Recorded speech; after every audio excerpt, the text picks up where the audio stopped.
If you've spent any amount of time on the internet recently, you've probably heard the phrase, do your own fucking research. Do research. The irony being that science literacy, doing your own research, and critical thinking are at an all-time low. The people usually saying do your own research don't know how to do research at all. People throw this term around so often that doing your own research has practically lost all its meaning. And I think part of that is because doing your own research means something slightly differently to everyone. For example, if you're a scientist like myself, doing your own research means making a hypothesis, planning and executing experiments, collecting data, and then analyzing those data to see if it challenged or confirmed the hypothesis you made. But if you look like this, doing your own research might look something like listening to 4 hours of Joe Rogan talking about how aliens actually built the pyramids and then talking about that discussion on one of the worst parts of the internet. Now, obviously there's some in between, but I think it's safe to say that most people can't do option one. The average person can't go into a lab and run all these experiments with this really expensive equipment and then make a good hypothesis and test that. There's a lot of logistical, educational, and financial barriers. In fact, most people don't even want to do that. Most people don't care. But luckily, you can read other people's research. Most research is publicly available for anyone to read, whether you're a scientist or not. The big problem is that these research papers are so hard to read. They're written for a technical audience and have a lot of technical jargon in them. It'd be unfair to expect the average person to be able to read a paper like that. They're really only understandable for people who have a lot of experience in that specific field. But what if you have little to no experience in that field? What if you're just a regular dude trying to get above regular knowledge? There's obviously lots of ways to still get this knowledge without being an expert. This will be consuming media that takes this complex technical information and explains it in a way that's a lot less technical. This could be newspaper articles, different blogs, or maybe even a really cute ginger guy who breaks it down in a really simple way. And all these options are great, but you'll always lose some information when trying to simplify because some concepts just can't really be broken down into simpler analogies or concepts. And sometimes losing the nuance means losing the actual point of what that research was trying to show. So rather than take their word for it, I'm here to teach you how you can read your own research, actual scientific research. So I'm going to use my experience today to help you understand and break down what a paper is and how you can read them yourself. By the end of this video, I hope you get some more confidence and can rely less on other people explaining science to you and more on yourself for understanding it. So let's get started. Before we go any further, it's important to note that every scientific journal is slightly different in the way it's formatted. And for the purpose of today's video, it's just going to be wet lab research. Think of any kind of movie you've seen where someone is mixing different chemicals together in a white lab coat and they're watching things change color. Those are the type of things we're talking about today. And that's only because that's what my experience has been during my scientific career. But more often than not, every scientific research paper has the following sections. Those will be the title, the abstract, introduction, the materials and methods, the results and discussion, the conclusion, and then what we're considering the other sections. So let's go over each one. The title is pretty self-explanatory, but is almost always the scariest part. Sometimes you'll get very straightforward titles, like the entry of nanoparticles into solid tumors. It's quite obvious what they're going to talk about, and that is how do nanoparticles enter tumors. But there are some which are not that easy. Putting one of my own papers on blast, injectable poly-N isopropyl polyvinyl pyrrolidone interpenetrating network hydrogels formed via hydrazone disulfide cross-linking.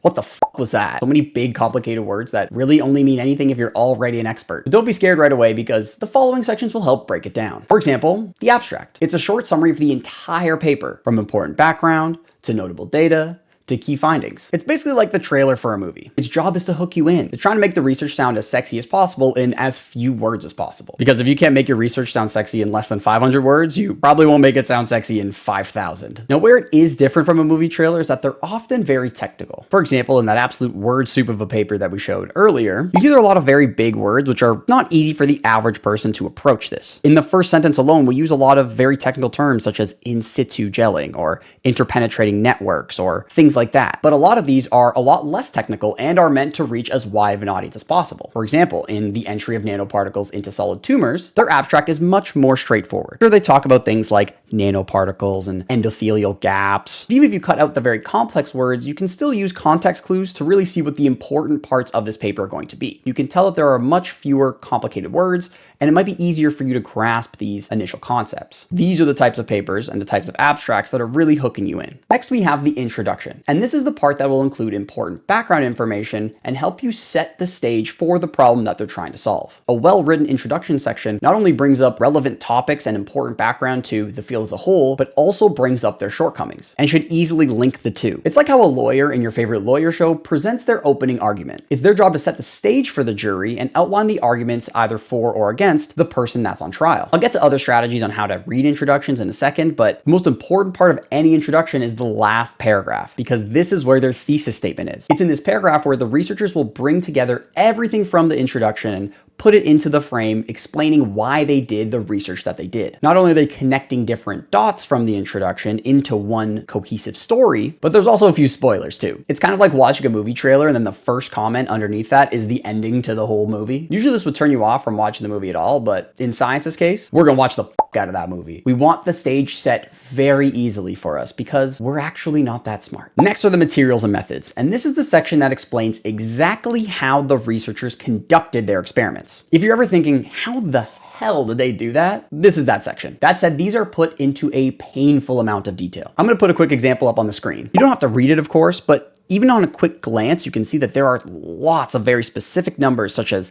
exact concentrations and weights of every single thing they used. And in most papers, they even have to say which science store they bought their science stuff from. Now, these sections are very much not written for the general public. They're written for other researchers who may need to repeat these experiments, either to validate the initial study or to apply the original study's research in a slightly different context. For example, if one paper says, hey, we found this chemotherapy that works really good in lung cancer, another researcher might say, hey, I'm gonna try making that same chemotherapy and see if it works in a different type of cancer. Or maybe the new research will say, I don't know if it works as good as you think. Here's a different experiment to disprove what you did. Now, 99% of the time, you won't need to read this section, but I'll get to that later, because now we need to talk about the results. These are the results of the experiments that they outlined in the materials and methods. This is the section where you'll find lots of numbers and a few trends in those numbers. You'll also find all of the graphs and the cool ass pictures here. The results section typically answers the what of the paper, but not usually the how or the why. The how and the why are answered by my personal favorite section, the discussion. The discussion is where people give meaning to those results, often linking the data presented in the results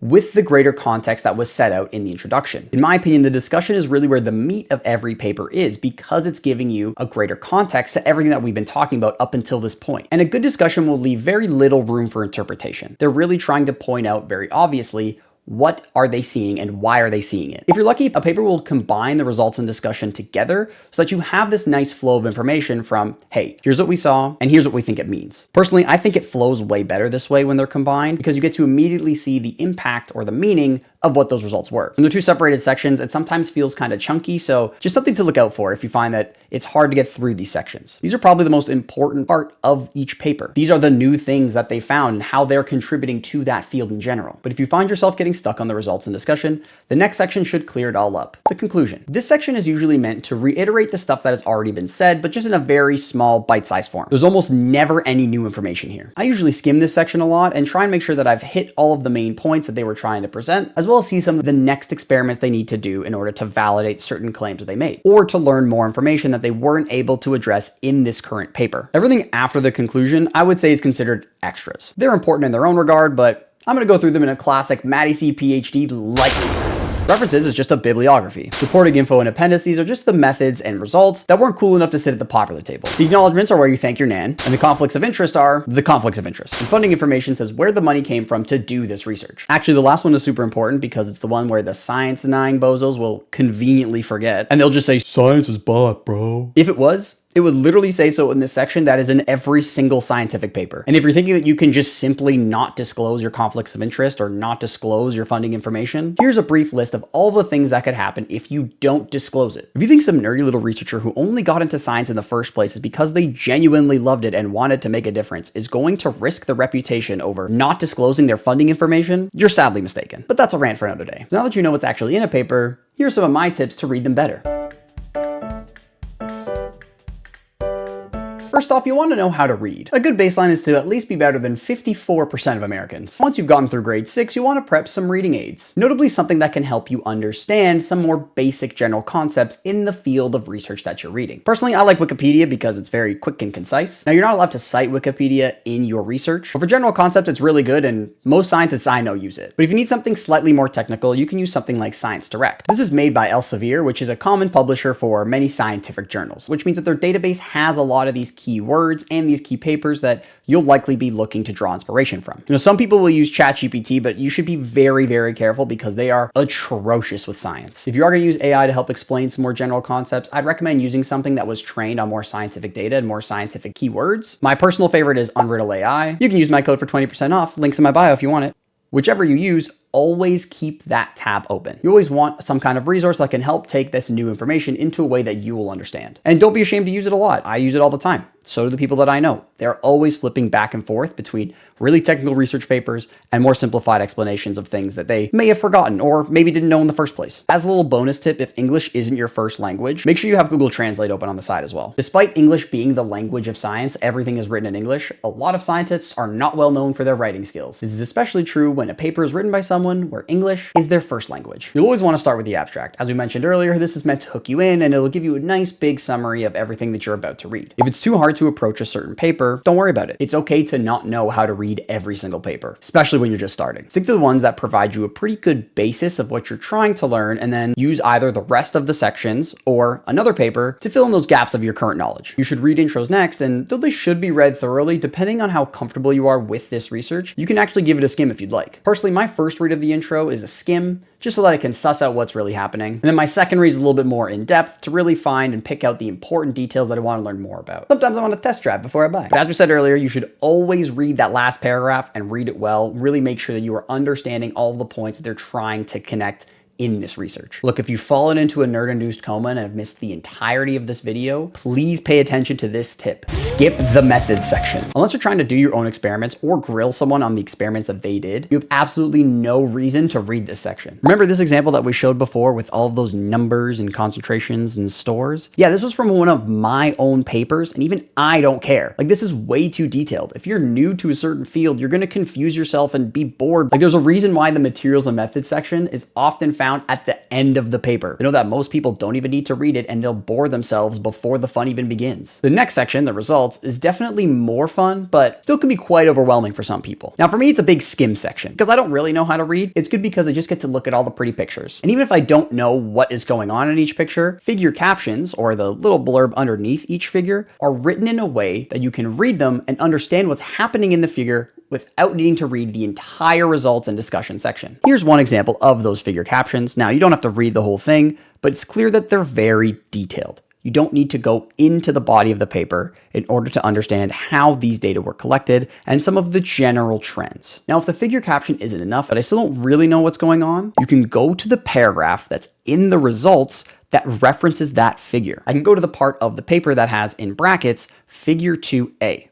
So it's telling me this is what is happening in figure 2A. And you can see it does that with all of the figures and all of the individual parts of each figure. Now, if you've read both of those and you're still not sure what's going on, that's where you want to go to the discussion section. This is your safety net section. If you're falling off a cliff of knowledge overload, the discussion section will catch you. Therefore, your recommended order of reading info and data should be the figure caption, the part of the results section that references the figure, and then finally the discussion. If you're lucky, those last two parts will be the same section. Now, you don't need to do this for every single figure. Not every single figure is super important and needs this level of detail. Just pick the ones that are most valuable or most interesting to you. Only then go to the other figures if you think they'll aid in your understanding of the rest of the paper. My final tip would be take your own notes and write them down. This is usually where you'll find these gaps in your own knowledge. Once you know what the gaps are, you can do further research to try and fill those gaps, try and understand more. If it helps too, you can make little mind maps to help connect the different ideas that you just learned, either in this paper or in others. If you feel like taking notes in your free time is a little too much work, totally fair. Even just saying it out loud or doing whatever it is that helps you to retain information a little bit better, just do that. The effort might be low, but the vibes are high. Now, the most important part of reading this paper is being critical about it. What was good? What was bad? Did they address all of the questions that you had? Why didn't they answer those questions that are still lingering? This is probably the most challenging part because it's sometimes hard to know how to think critically about a topic when you don't know enough about it yet. You often need to read a lot more papers in order to have this context. And that's okay. Science isn't about being right. I know in schools they like to often teach you that there is always a right answer to science, but that's not the point. It's about learning. It's okay to leave a paper sometimes and think, I still don't know enough and I need to learn more. In fact, all of the best scientists will acknowledge that they don't know everything. So you'll notice that every good scientific paper will say, we suggest that, or this suggests, or this happens in this particular context, but We need to do more to see if it works for other contexts. You'll see them staying away from very dramatic or very absolute statements. They usually use words that will make it seem like they're kind of sitting on the fence of the data that they just provided. They know that the science can change, or at the very least, someone else can do a different experiment that challenges their current way of thinking. When you start to see bigger absolutes in these research articles and by people in the field, that's where the red flags start. And this is really where you can start to see when someone is highly scientifically literate and someone is not. People, when they don't fully understand the nuance of the thing they're talking about, or even worse, if they're choosing to ignore it, is that they'll start making these absolute statements where they try and turn data into feelings. Someone who is very much not scientifically literate, such as, geez, I don't know, there's so many. Anyone on here? These people are instead denying science and just telling you to trust them. Just trust me. You can't trust the science. They don't know what's best for you. You're just a number. You should trust me. I know what you need. They're leveraging your feelings rather than something that has been carefully studied and made meaningful connections with. They'll also use much more simple yet explosive language to really try and hook you in because it reaches a larger audience. Like, let's be real. Looking at technical data is not sexy. Looking at someone who's good looking, who's giving you a very simple yet emotionally charged message, a little bit sexy. Let's not forget, sexy doesn't always mean trustworthy or right. And hopefully, now that you know how to read science just a little bit better, you can have the confidence to pick those out and hopefully call them out so that your very active Facebook mom doesn't fall for the same bullshit. If you learned something today and think you want more tips on science communication and how to understand science in general, give me a like. Don't forget to subscribe. If I missed something, let me know down below. But with that, see you later, nerds.